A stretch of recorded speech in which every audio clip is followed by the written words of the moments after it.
Hello. I want to say that I'm saddened somewhat that the BBC doesn't currently now have a "What's in the papers" section.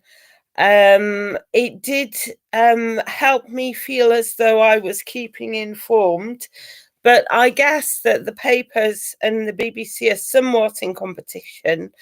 And certainly, having bought the Sunday papers at the end of last week, it was as though they were almost fighting for their life by trying to be deliberately um, authoritative and dominant, and trying to stand up for men's freedoms rather than women's rights, also, somewhat, I'm afraid.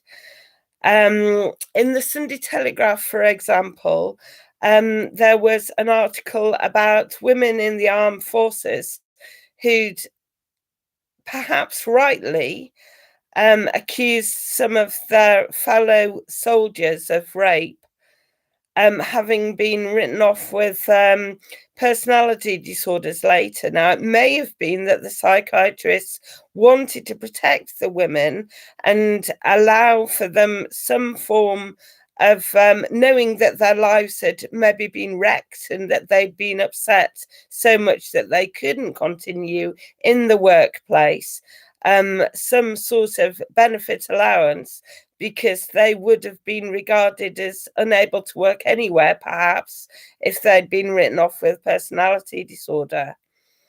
So it may have been that the psychiatrists were being dismissive of the women, wrongly dismissive of the women.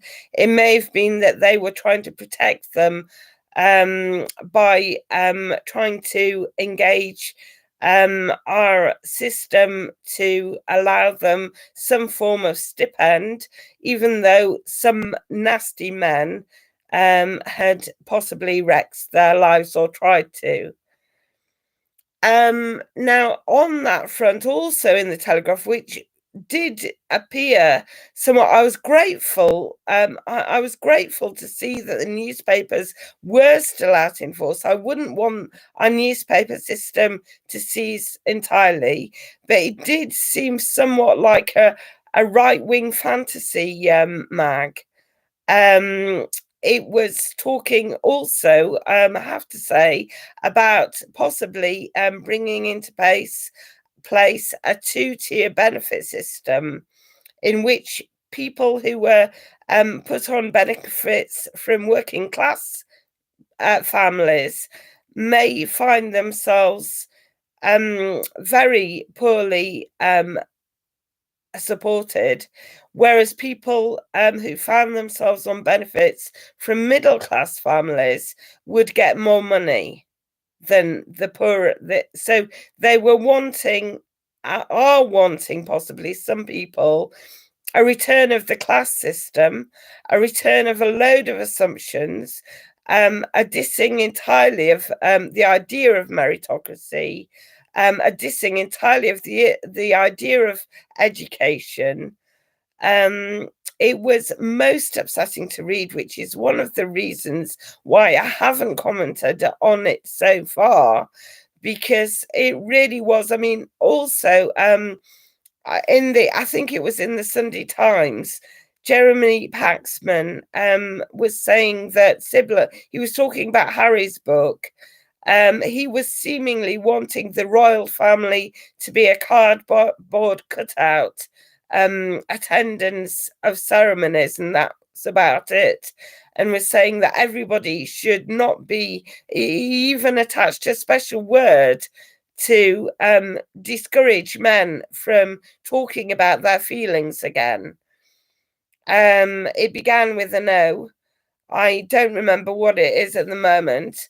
But he was very dismissive. He said that he'd grown up in a family with sibling rivalry himself, and that they'd been at accident in an emergency nearly every day. Well, if that had been the case, it may have been that he had a violent father as well. But if they were at accident and emergency all the time, then they should have been rescued by social workers. It's not acceptable for the victim to be dismissed further and ridiculed for being a victim. Now, the Sunday Times did provide a magazine which was full of seeming as though it was supporting women. No doubt the man in the household would buy the Sunday Times, pass off the magazine to the woman. She'd read it thinking, oh, I am allowed to continue in a good dream world. And the rest of the paper was not really very supportive of women at all. Oh, yes, I had to say as well, another reason why I haven't commented lately is I have myself been put into a state of sedation now. The medicine I'm being given, it's not because I'm dreading the cold or that there's any mental health problem with me, it's that they're sedating me.